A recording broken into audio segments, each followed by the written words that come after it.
So let's talk about the deep state. You hear everybody talking about the deep state. Trump gets found guilty in this hush money trial in New York. Comes out, he says it's because of the deep state. Now, if it does exist, who controls it?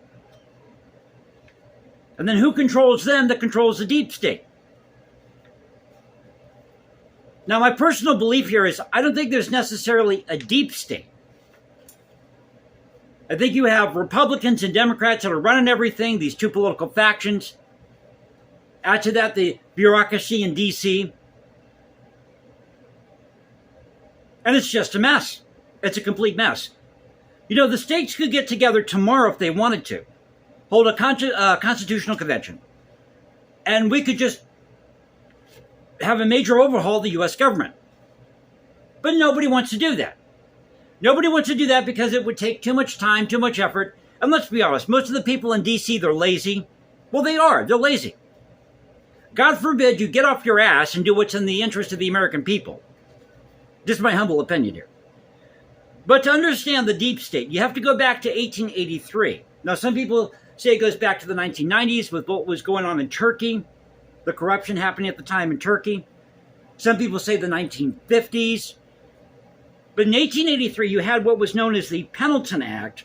And according to the Pendleton Act, this was legislation that required the federal government to award these jobs, hire people based on their merit, and government employees could not be demoted or fired for political reasons. Now, this was passed after the assassination of President James A. Garfield, who was killed by a disgruntled job seeker. How do you like that one? And this was an answer to the spoils system, where jobs awarded to people who were politically connected, people of the same party.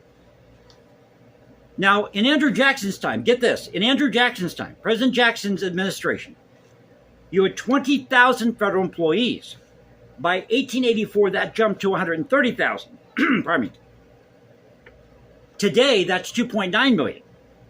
2.9 million people in the federal government. I think it's time for a major overhaul. You know, I work at a hotel. That's my day job.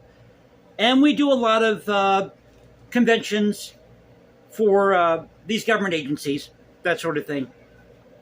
And there are a lot of not just federal employees, but state employees. And I understand it takes a lot to run a state. It takes a lot to run the U.S. government.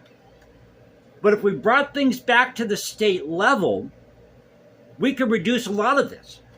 As I said, hold a convention tomorrow, next couple of weeks, next couple of months. Have the states get together and say, we need to fix this. Major overhaul. I mean, that's kind of the purpose of Congress, hash these issues out.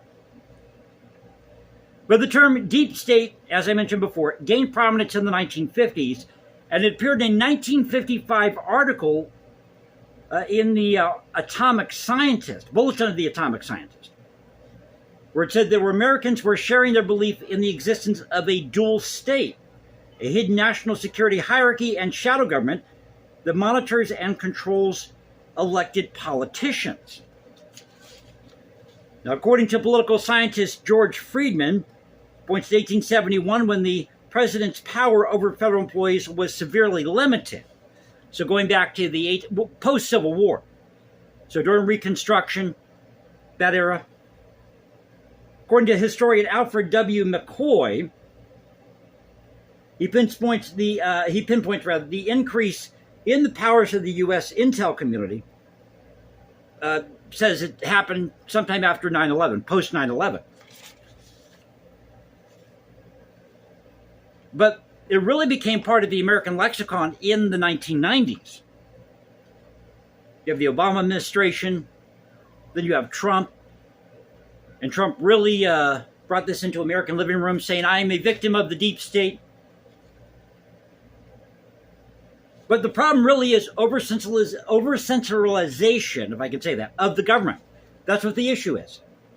You've got a government that's gotten too powerful for its britches. It's time that we take that power back, because the power has always lied with the people.